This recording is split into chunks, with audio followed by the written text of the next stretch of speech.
One, two, three, four. Assalamualaikum warahmatullahi wabarakatuh. Halo semuanya, balik lagi di Lepsi Podcast bareng saya Zera Aulia dari TLM 2021. Dan gue Adam Fitriansyah dari TLM 2021. Kami dari kelas 1C Teknologi Laboratorium Medis. Nah, kali ini kita mau ngebahas tentang apa nih, Dam? Jadi Nizer, kali ini kita membahas materi seru tentang instrumentasi di laboratorium. Wah, seru banget ya materi kita kali ini. Dan pastinya materi kali ini juga bakal bermanfaat buat kita sebagai calon ATLM ke depannya. Pastinya dong, tapi kurang lengkap kalau kita nggak ngehadirin narasumber. Kali ini kira-kira siapa Nizer narasumber kita? Nah, pastinya ada dong, Dam, narasumbernya. Kali ini kita mau menghadiri narasumber. Narasumbernya merupakan salah satu dosen terfavorit pada Forum Komunikasi Jurusan tahun 2021. Siapa lagi kalau bukan Ibu Nurmeli Rahmawati, SPD MSI. Mari kita undang Ibu Nurmeli Rahmawati, SPD MSI. Assalamualaikum Ibu. Waalaikumsalam warahmatullahi wabarakatuh.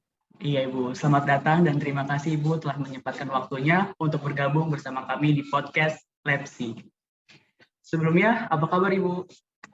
Alhamdulillah baik. Bagaimana Adam dan Zera kabarnya? Alhamdulillah Ibu, baik juga. Ya. Iya. Baik Ibu, jadi kali ini topik yang kita akan bahas mengenai instrumentasi di laboratorium. Nah, sebelum kita membahas lebih lanjut nih, menurut Ibu, apa sih Bu instrumentasi? Instrumentasi ya, topik yang cukup menarik untuk dibahas bagi profesi, salah satunya profesi TLM ya. Jadi tidak lepas dari, walaupun kalian sebagai calon nakes nih, para TLM, tapi instrumentasi juga sebagai kehidupan sehari-hari. Artinya ketika bekerja nanti bukan hanya manusia saja, kita membutuhkan suatu alat atau instrumen dalam dalam saat bekerja gitu ya. Nah, instrumentasi sendiri itu adalah kalau di kampus ya ada mata kuliahnya ya, terbagi menjadi 2 mata kuliah, 1 dan 2 gitu. Kalau di beberapa mata kuliah lain dan profesi lain pun ada juga mata kuliah instrumentasi ini. Kalau instrumentasi sendiri, kalau dari kalian nih, dari MC-nya terdengar kata instrumentasi, apa sih hal yang terfikirkan? Satu kata misalnya. Adam apa? Zera apa? Iya Ibu, kalau menurut saya instrumentasi ya Bu, yang sudah kita belajar di materi kuliah, instrumentasi itu kita belajar tentang alat-alat di laboratorium Bu. Oke, jadi kalau dengar kata instrumen, Adam langsung ingatnya alat gitu ya, nama Ya, lainnya. Baik, kalau Zera apa Zera? Mungkin kurang lebih sama seperti Adam ya, Bu, alat laboratorium juga. Iya betul ya. Jadi kalau bahasa awamnya alat gitu ya, karena bekerjanya di lab, ya alat lab, memang cenderung ada di lab gitu. Bahasa kerennya instrumentasi ya. Kalau ada ASI belakangnya biasanya ilmu yang mempelajari segala suatu peralatan, khususnya mungkin di laboratorium karena mungkin fokus bahasan kita di profesi jurusan TLM ya, gitu. Kurang lebih seperti itu untuk instrumentasi. Jadi alat-alat atau seluruh instrumen yang mendukung kegiatan di laboratorium khususnya. Nah, tapi mudah ya, kan kita tahu alat-alat di laboratorium itu banyak dan pastinya nggak bisa kita semua bahas di sini ya. Oleh karena itu, kita udah ngadain nih polling tentang instrumen yang banyak mahasiswa tertarik dan kita akan bahas di podcast kali ini. Dari polling terbanyak, kita akan membahas 3 instrumentasi. Yang pertama, kita mau bahas neraca analitik. Oke Zer, nggak usah panjang lebar lagi, kita langsung aja bahas instrumentasi yang pertama. Teman-teman pastinya udah tahu dong bentuk dari neraca analitik, tapi kita mau tampilin lagi nih gambar dari neraca analitik. Oke, kita tampilin dulu ya teman-teman. Nah, ini dia teman-teman gambar dari neraca analitik. Yang kita tahu nih Bu, neraca analitik ini kan secara sederhana fungsinya buat nimbang reagen atau bahan-bahan yang ada di laboratorium. Mungkin lebih jelasnya bisa dijelaskan lagi Bu mengenai apa itu neraca analitik? Baik, tadi sudah topik awal kita adalah instrumen ya. Salah satu alat yang sering digunakan adalah betul neraca analitik untuk yang bekerja di lab, mau kesehatan, mau bidang lain. Neraca analitik itu salah satu instrumen atau alat bantu yang sering digunakan, betul fungsinya untuk menimbang. Menimbang apa saja ya? Kita mau membuat apa gitu ya? Kalau kita buat larutan, berarti kita menimbang reagennya.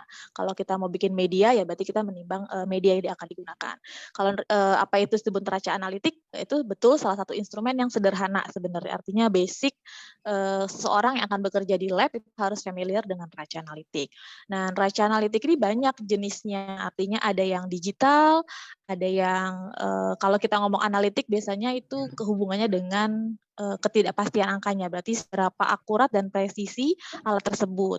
Nah, mereknya juga banyak, ada yang ketelitiannya satu angka di belakang koma. Jadi kalau misalnya kita mau menimbang 10 gram, berarti satu angka di belakang koma ya 10,0 kalau kita mau menimbang secara tepat ya. Kalau misalnya dua angka di belakang koma ya berarti 10,00 dan seterusnya. So far yang Ibu pelajarin memang sampai ketelitiannya ada 10 pangkat min 4 ya, 10 pangkat min 4 gram. Nah, neraca analitik ini juga selain untuk menimbang, dia fungsinya untuk mengukur hingga sangat kecil ya. Dulu penelitian, Ibu pernah sampai mengukur skala miligram sangat-sangat kecil. Jadi dia bisa disetting di alat tersebut kita mau satuannya apa, mau kilogram, gram atau miligram. Nah, jadi nanti ketika profesi kalian bekerja di lab itu harus pastiin dulu neraca analitiknya benar satuannya, karena jangan sampai kalian mau nimbang 10 gram tapi settingannya di miligram, mau sedikit saja sudah berubah. Ya, itu yang paling penting. Kemudian yang faktor kedua kalau mau menggunakan neraca analitik itu harus dilihat water pass-nya ya. Jadi posisi apakah neraca tersebut ada di tempat yang stabil dan sudah bisa mengukur dengan tepat. Jadi memang instrumentasi ini membantu tapi juga bisa menyesatkan kalau si manusianya tidak memahami instrumen yang digunakan. Gitu kurang lebih ya neraca analitik secara overview-nya. Nah, Bu, neraca analitik ini juga kan termasuk instrumen yang mudah untuk dioperasikan ya, Bu. Tapi proses penimbangan di neraca analitik ini juga menyumbang kesalahan terbesar. Kadang ya, Bu, neraca analitik ini angkanya sering berubah-ubah. Gimana ya, Bu, cara agar kita bisa mengurangi kesalahan dalam penimbangan menggunakan alat ini? Terlebih, kalau kita salah dalam penimbangan sangat berpengaruh juga ya, Bu, terhadap hasil dari media yang kita buat. Ya, betul sekali Zara. Jadi neraca analitik sebenarnya secara penggunaan mudah ya, artinya kalau kita dijelaskan itu bisa langsung menangkap karena neraca analitik ini nggak otomatis. Jadi kita bisa ngomong, tolong hitung ukur 2 gram atau menimbang 2 gram, dia kerja sendiri nggak bisa. Jadi tetap butuh human. Jadi even instrumentasi berkembang pesat, tapi tetap kita butuh human untuk operasi gitu ya, dan untuk sebagai controller, artinya bisa jadi kalau kita input datanya salah, ya instrumentasinya juga bacanya salah. Nah, untuk kesalahan instrumen yang paling sering tadi betul pengukuran ya. Pertama, kalau kita mau menggunakan instrumen, kita harus kenali dulu reagennya. Apakah dia beracun, apakah dia beruap, apakah dia membahayakan gitu ya, artinya berarti APD-nya harus benar. Kalau misalnya beracun, dia uapnya beracun gitu ya, kita harus menggunakan, berarti nimbangnya harus di lemari asam seperti itu. Jadi kenali dulu reagen yang akan Zera atau Adam dan teman-teman lainnya untuk ukur ya, itu dari segi zatnya. Nah, kemudian kesalahannya tadi ditanya bagaimana ya Bu untuk mengurangi ketidakpastian tadi ya.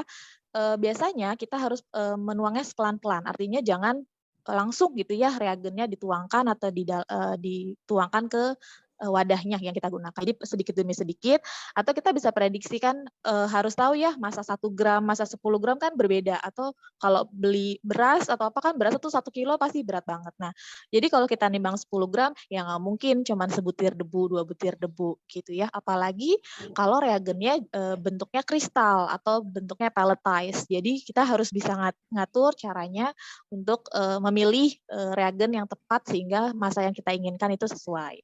Kemudian untuk dihitung massa yang akan diukur itu harus dalam keadaan tertutup. Jadi kalau kita ngomongin neraca analitik, itu biasanya kita ngomongin tadi yang sudah di-share sama Adam ya, gambarnya jadi memang tertutup seluruh alatnya dan juga dia harus berada di posisi yang stabil. Jadi ketika kita mau melaporkan hasil pengukuran, itu harus dalam keadaan tertutup. Biasanya massa itu suka masih dibuka, terus berceceran. Nah, kalau misalnya berceceran, kelebihan, itu semua harus start dari awal, sebaiknya, secara teoretikal. Tapi biasanya kalau udah jago nih, punya feel-nya, cara nimbang cepat, 5 gram segini, itu practice ini ya, dengan latihan bisa skill-nya nanti meningkat. Gitu sih kurang lebih Zera, jadi memang harus hati-hati ya, kalau salah, ya bisa ulang lagi. Gitu. Wah, bermanfaat banget nih dalam tips dan triknya. Lanjut, kita mau bahas apa lagi nih, Dam? Membahas tentang instrumentasi nih, tidak terlepas dari harga alat-alat instrumentasi yang terbilang cukup mahal nih Bu. Nah, Adam pengen nanya Bu, mahalnya alat laboratorium itu atau instrumentasi itu dipengaruhi oleh apa sih Bu? Apakah bahan baku alatnya yang mahal nih, ataukah karena mahalnya teknologi Bu yang digunakan?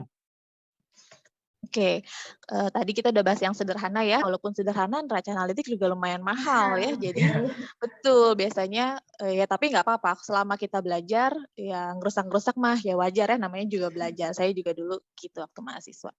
Betul, apa sih yang membuat suatu harga atau value instrumen itu mahal? Satu bisa jadi tadi teknologinya ya.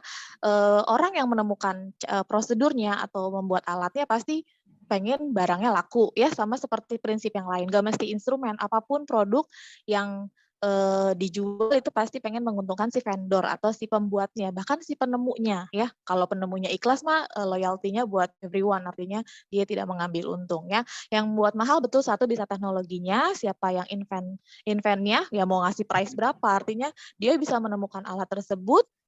Ya siapa yang berani yang mau beli ya kan, ibaratnya dia sudah jerih payah memikirkan penelitian dan yang lain.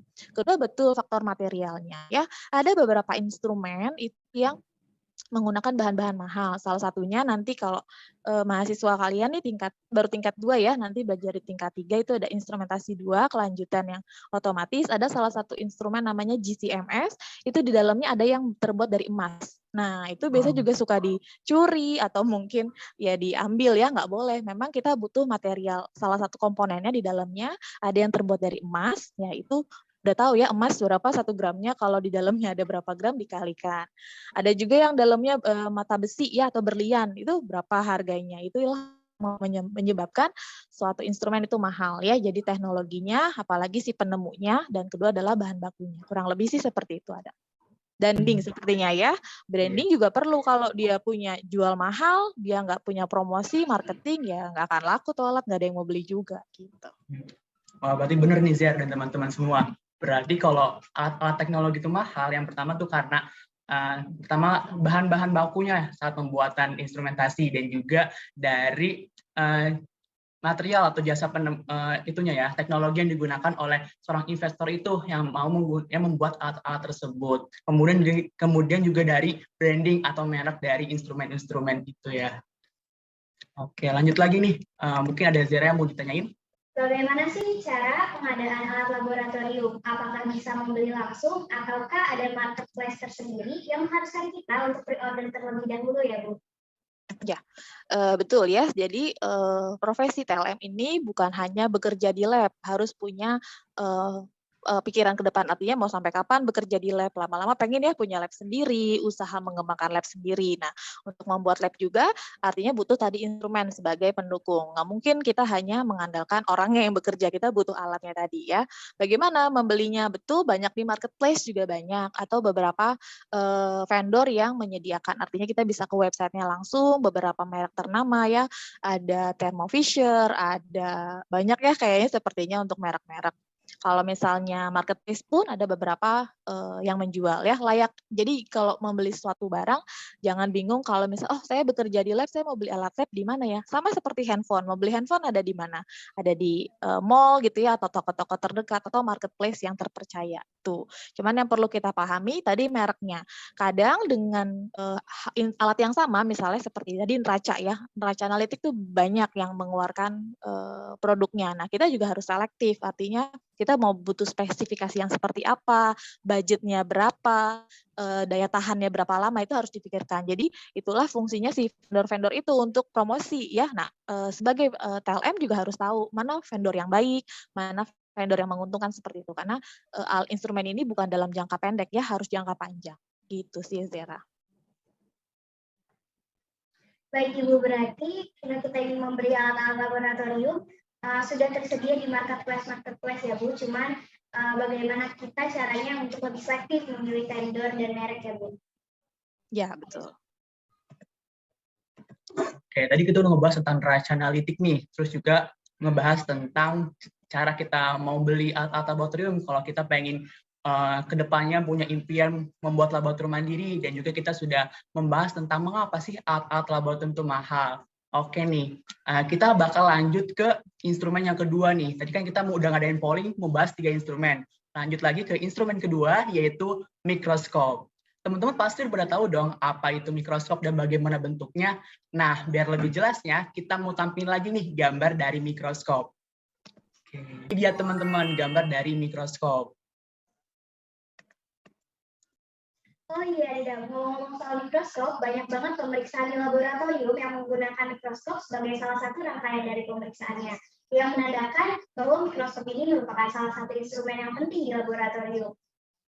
Nah, tapi Zer, meskipun mengoperasikan mikroskop itu dibilang mudah, tapi masih banyak nih terkadang mahasiswa yang masih kesulitan buat menemukan lapang pandang dengan cepat dan tepat. Nah, bagaimana sih Bu tips and trick untuk kita sebagai mahasiswa menemukan lapang pandang secara tepat dan tepat saat menggunakan mikroskop? Oke, betul ya. Alat kedua yang sering digunakan sebagai ATLM ya, salah satunya selain neraca tadi adalah mikroskop, betul. Mikroskop ini juga betul banyak fungsinya, banyak jenisnya ya. Dari yang sederhana, yang dulu mah nggak tahu ya, zaman kalian, zaman ibu duluku sekolah sih masih ada yang pakai cahaya matahari. Jadi benar-benar kalau mau praktikum di lab tuh ya harus dalam keadaan siang ya, artinya cahayanya memadai. Kemudian posisinya bisa berubah-berubah, yang mejanya di tengah tapi sinar mataharinya di mana kita harus pindah. Itu zaman saya dulu waktu sekolah ya. Mungkin sekarang masih ada tapi mungkin tidak banyak ya, tergantung bahan yang ada di institusi masing-masing. Nah, kalau sekarang sudah menggunakan sumber lampu ya, sumber cahaya. Nah, sumber lampu cahaya ini juga macam-macam ya, atau bahkan yang sumber listrik. Artinya ada yang binokular, monokular gitu ya. Nah, terus karena seluruh fungsinya secara general sama, mikroskop itu ada apa sih fungsinya? Melihat benda-benda yang kecil ya, yang mata kita nggak bisa ngelihat gitu ya. Mau udah pakai kacamata juga nggak bisa, mau pakai kaca pembesar itu nggak bisa. Makanya ketemulah si mikroskop ini. Jadi harus benar-benar melihat benda yang sangat kecil.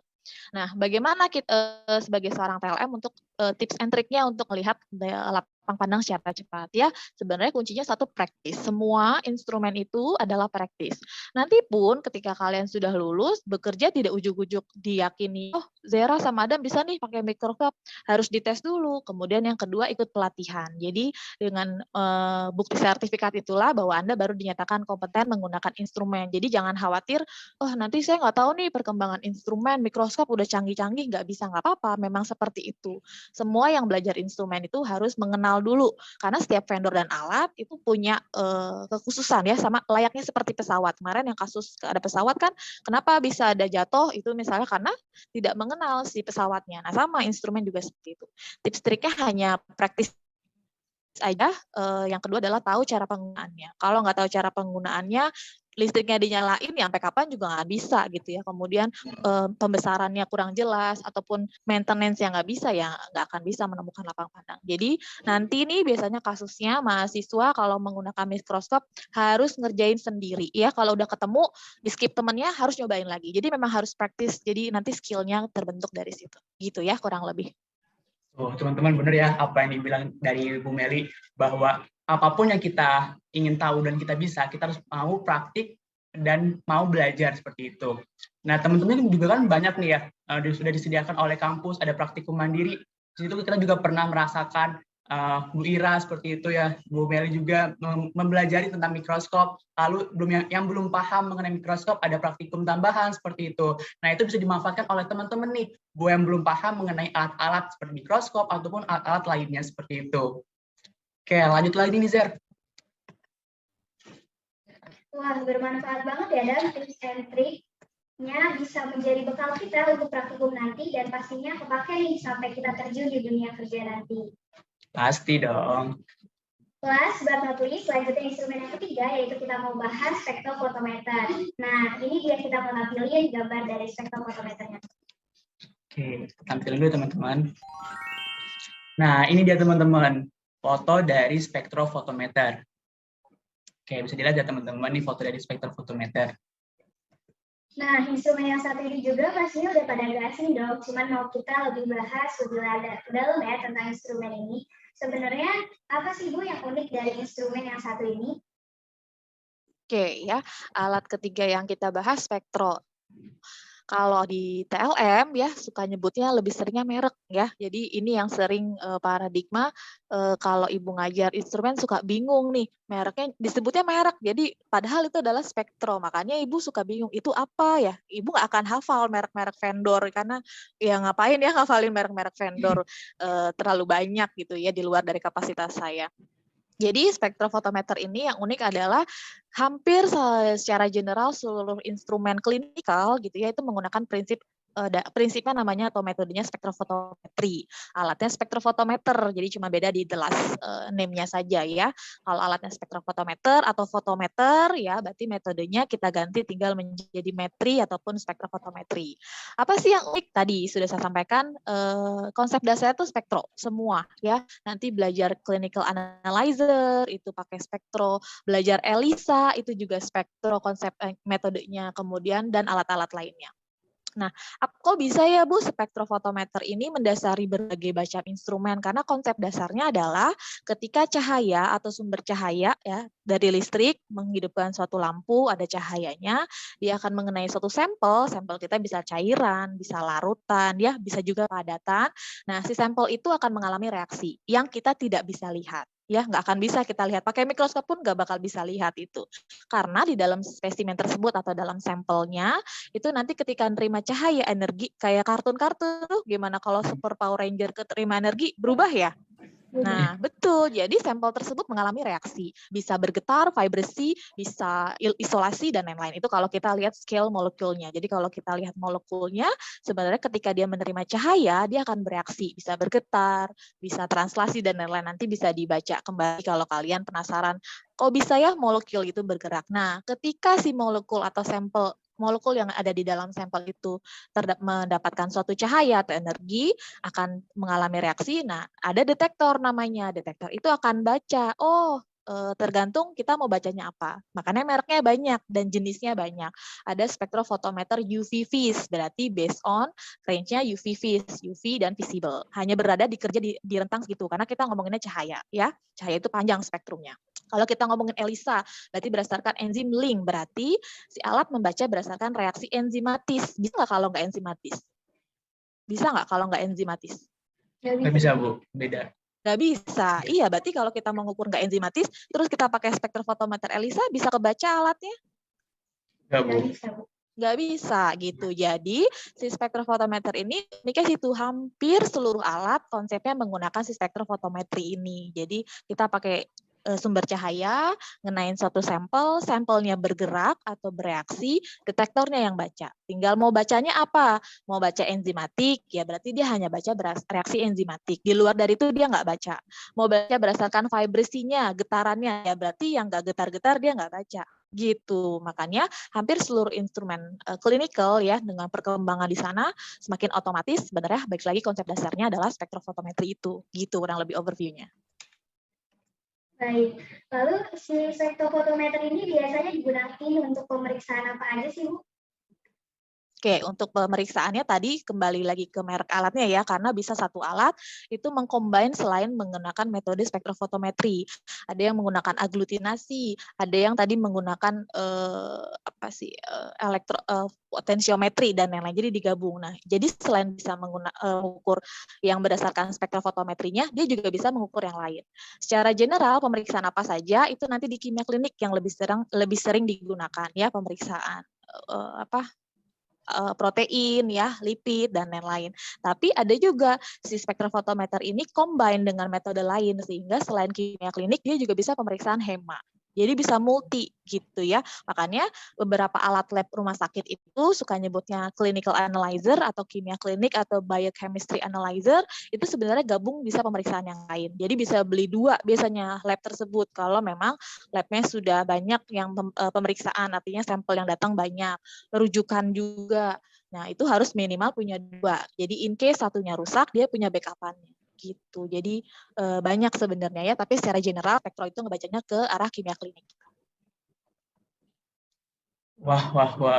Banyak banget ya yang udah kita bahas kali ini mengenai instrumentasi, lalu alat instrumentasi, ada mikroskop, spektrofotometer, dan juga neraca analitik. Wah, bermanfaat banget ya obrolan kita kali ini. Semoga bisa menambah ilmu dan wawasan kita dan teman-teman yang ada di rumah, tentunya yang akan sangat terpakai untuk kita sebagai calon ATLM nanti. Baik Ibu, kami mengucapkan terima kasih dulu nih kepada Ibu Meli atas ilmunya yang sangat bermanfaat untuk kita semua. Terima kasih juga Ibu sudah menyempatkan waktunya dan meluangkan waktunya untuk hadir di podcast kami. Terima kasih Ibu. Iya, sama-sama. Iya, semoga Ibu Sehat selalu, juga tetap nanti kita ketemu lagi Bu nanti di semester di tingkat 2. Dan juga teman-teman calon maba-maba nih yang mau masuk di TLM nanti bakal ketemu sama Bu Mary Indi. Ya, sebelumnya terima Iya. kasih Bu. Iya. Ya, sama-sama Adam dan Tera. Semoga diskusi di podcast kita ini bermanfaat ya bagi entah buat nakesnya, TLM, calon mahasiswa maupun nanti yang sudah tingkat 3 karena suka lupa materinya nanti balik lagi gitu ya. Dan sehat selalu juga untuk Tera dan Adam ya. Jadi tetap jaga kesehatan sampai nanti kita ketemu lagi di kampus ya. Baik Ibu, terima kasih Ibu sekali lagi kami ucapkan. Ya, gak kerasa nih Dam, udah lebih dari 10 menit kita berbincang-bincang. Karena waktunya yang terbatas juga, mungkin untuk podcast kali ini kita cukupkan. Nantikan kita di podcast-podcast berikutnya hanya di Let's See Podcast. Jangan lupa untuk like, comment, and subscribe channel di bawah ini. Saya Zera Aulia. Dan saya Adam Fitriansyah, kami pamit undur diri. Makasih yang udah nonton dan dengar podcast kali ini. See you in the next podcast.